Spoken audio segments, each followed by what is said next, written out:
ಅಲ್ಲದ ವಿಷಯಗಳನ್ನು ಕೇಳುವರಷ್ಟೇ ಅಲ್ಲ, ಅಲ್ಲದ ವಿಷಯಗಳನ್ನು ಹೇಳುವರು ಕೂಡ ನಾಶವಾಗುತ್ತಾರೆ.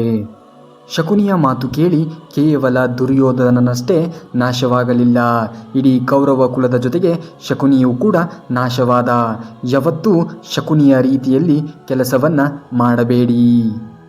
ಯಾವ ಹಸುವು ತನ್ನ ಕರುವಿಗೆ ಮೇವು ಸಂಗ್ರಹ ಮಾಡಿಟ್ಟು ಸಾಯುವುದಿಲ್ಲ, ಆದರೆ ಮನುಷ್ಯ ತನ್ನ ಮಕ್ಕಳಿಗೆ ಬೇಕು, ಮೊಮ್ಮಕ್ಕಳಿಗೆ ಬೇಕು ಎಂದು ಸಿರಿ ಸಂಪತ್ತುಗಳನ್ನು ಸಂಗ್ರಹಿಸಿಟ್ಟು ಹೋಗುತ್ತಾನೆ.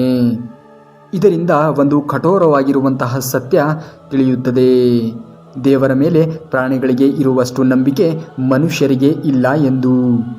ಸಂಪತ್ತು, ವಸ್ತ್ರ, ನೆಂಟರು ಎಲ್ಲರೂ ಕೂಡ ಯಾವಾಗ ಬೇಕಾದರೂ ಕೈ ಬಿಡಬಹುದು, ಆದರೆ ಭಗವಂತ ಮಾತ್ರ ಯಾವ ರೂಪದಲ್ಲಾದರೂ ಕೈ ಹಿಡಿಯುತ್ತಾನೆ ಮತ್ತು ರಕ್ಷಿಸುತ್ತಾನೆ ಎನ್ನುವುದನ್ನು ಯಾವತ್ತಿಗೂ ಕೂಡ ಮರೆಯಬೇಡಿ.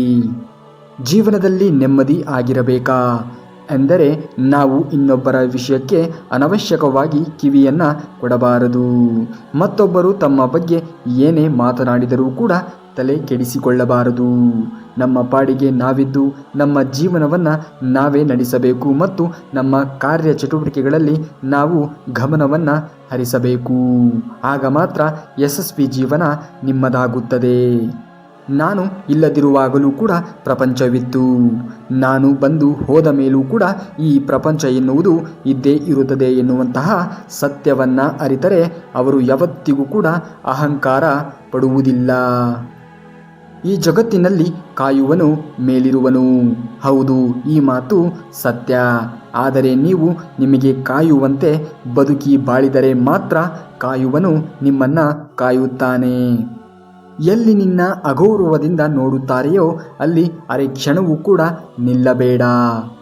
ಇನ್ನೊಬ್ಬರನ್ನು ತುಳಿದು ಬೆಳೆಯಲು ನೋಡಿದರೆ ಮೇಲೊಬ್ಬ ನಿಮ್ಮನ್ನು ತುಳಿಯಲು ಕಾಯುತ್ತಿರುತ್ತಾನೆ ಎನ್ನುವುದನ್ನು ಎಂದಿಗೂ ಕೂಡ ಮರೆಯಬೇಡಿ.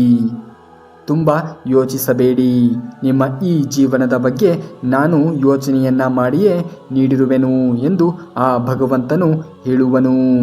ಸದಾ ಒಳ್ಳೆಯ ಸಂಕಲ್ಪ ಮತ್ತು ಒಳ್ಳೆಯ ಕರ್ಮಗಳನ್ನು ಮಾಡುವ ವ್ಯಕ್ತಿಯು ಅಮಾವಾಸ್ಯೆಯ ದಿನದಂದು ತನ್ನ ಕೆಲಸಗಳನ್ನು ಮಾಡಿದರೂ ಕೂಡ ಅದು ಸಿದ್ಧಿಯಾಗುತ್ತದೆ ಎನ್ನುವಂತಹ ನಂಬಿಕೆ ಇದೆ. ಹಾಗಾಗಿ ಪ್ರತಿ ಬಾರಿಯೂ ಕೂಡ ಪ್ರತಿದಿನವೂ ಕೂಡ ಒಳ್ಳೆಯ ರೀತಿಯ ಸಂಕಲ್ಪವನ್ನೇ ಮಾಡಿ. ನಡೆಯುವಂತಹ ದಾರಿಯಲ್ಲಿ ಚುಚ್ಚುವ ಮುಳ್ಳುಗಳು ಇದ್ದರೆ ಪಾದರಕ್ಷೆಗಳನ್ನು ಮೆಟ್ಟಿ ನಡೆ. ಬದುಕಬೇಕು ಎನ್ನುವಂತಹ ದಾರಿಯಲ್ಲಿ ಚುಚ್ಚಿ ಮಾತನಾಡುವಂತಹ ಜನರಿದ್ದರೆ ನಿನ್ನ ಪಾದರಕ್ಷೆಗಳನ್ನು ಬಿಡುವ ಸ್ಥಳದಲ್ಲಿಯೇ ಬಿಟ್ಟು ನಡೆ. ಯಾಕೆಂದರೆ ಚುಚ್ಚುವ ಮಾತಿನಿಂದಾಗಿ ನಿಮ್ಮ ರಕ್ಷಣೆ ಎನ್ನುವಂಥದ್ದು ಆಗುವುದಿಲ್ಲ.